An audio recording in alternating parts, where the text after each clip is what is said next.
Kekuasaan Republik Batav di Indonesia. Apa itu Republik Batav? Pada awal tahun 1975, pasukan Prancis menyerbu Belanda. Muncul kaum Prancis yang disebut dengan kaum patriot.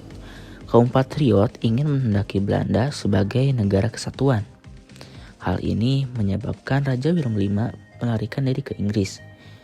Dan akhirnya Belanda dikuasai oleh Prancis.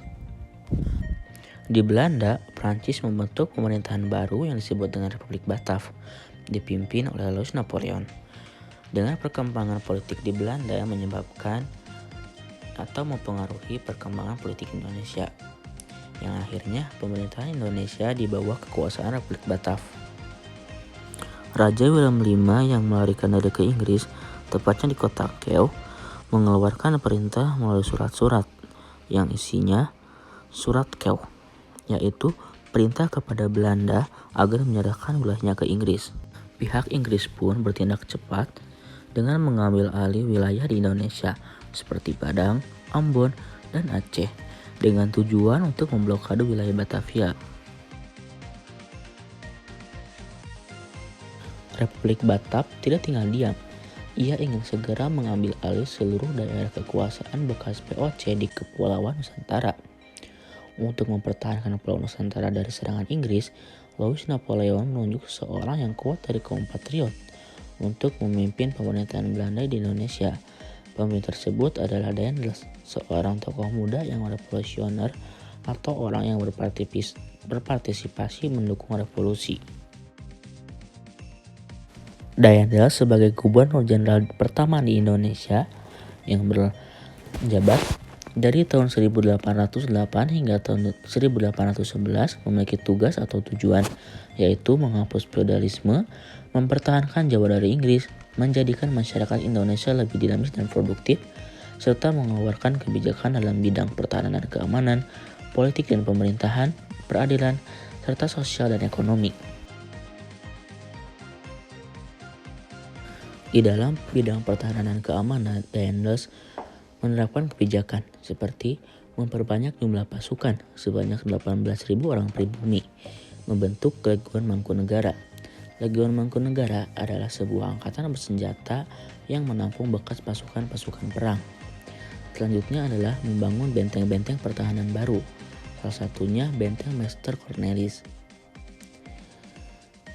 Selanjutnya membangun pelabuhan militer di ujung Kulon, Merak, dan Surabaya. Kebijakan yang paling terkenal di Daendels adalah membangun Jalan Raya Anyer, Banten, Jawa Barat, hingga Panarukan, Jawa Timur sepanjang 1.100 km. Dengan perlakuan Daendels yang begitu kurang baik, menyebabkan citra Daendels berubah. Yang tadinya Daendels dikenal sebagai pemimpin yang demokratis dan revolusioner, berubah menjadi pemimpin yang diktator. Dan perlakuan tersebut menjadikan kemiskinan bagi masyarakat di Nusantara.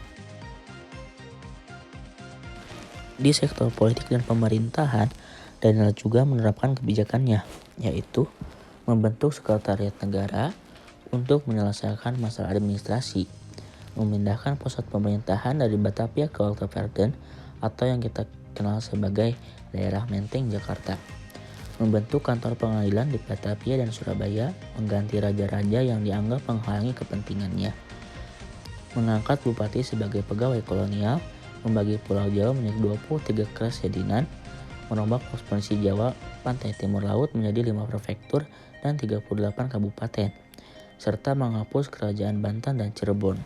Daendels juga membuat kebijakan dalam bidang peradilan, yaitu membentuk 3 jenis peradilan: peradilan orang Eropa, peradilan orang Timur Asing, dan peradilan orang pribumi.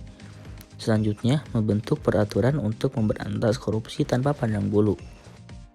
Di dalam bidang sosial dan ekonomi, Daendels mempunyai tujuan, yaitu memperbaiki keuangan Belanda akibat kerugian VOC. Daendels menerapkan kebijakan tersebut.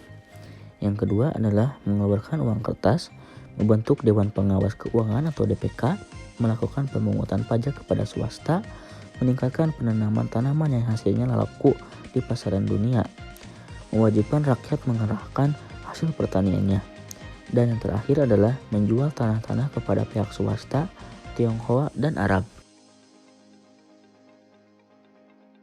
Masa pemerintahan Daendels hanya berlangsung selama 3 tahun. Karena dalam menjalankan pemerintahannya, Daendels sering memaksakan kehendak kepada pihak penduduk maupun kepada rekannya. Daendels juga tidak segan untuk memberikan hukuman berat kepada pegawai. Dan kesalahan terbesar yang dilakukan Daendels adalah menjual tanah-tanah kepada pihak swasta, dan hasil penjualan tanah tersebut digunakan untuk memperkaya dirinya, yang akibatnya Daendels ditarik dari jabatannya sebagai gubernur jenderal. Setelah dipecatnya Daendels dari jabatannya, kemudian Louis Napoleon menunjuk Jenderal Jansen untuk menggantikan posisi Daendels. Jansen berkebangsaan Belanda yang awalnya menjabat sebagai gubernur jenderal di Afrika Selatan. Pada tahun 1806, ia terusir karena wilayahnya dikuasai oleh Inggris. Jansen ditugaskan ke Indonesia mulai tahun 1811 untuk mempertahankan Jawa dari Inggris, beserta berusaha memperbaiki keadaan wilayahnya yang ditinggalkan oleh Daendels. Namun kinerja Jansen tidak sesuai harapan. Pada tanggal 4 Agustus tahun 1811, serangan Inggris di Batavia tidak bisa ditahankan oleh pasukan Jansen. Akhirnya, pada tanggal 26 Agustus tahun 1811, Batavia berhasil dikuasai oleh Inggris. Pasukan Jansen mundur hingga ke Semarang. Jansen meminta bantuan Legiun Mangkunegara atau sebuah angkatan bersenjata yang dibuat oleh Daendels untuk memukul mundur Inggris. Tetapi pasukan Inggris lebih kuat. Inggris berhasil mengalahkan pasukan Jansen di daerah Tuntang Salatiga, yang akhirnya pada tanggal 18 September tahun 1811, Belanda dipaksa untuk menandatangani perjanjian Tuntang. Melalui perjanjian Tuntang, Belanda mengakui kekalahannya kepada Inggris.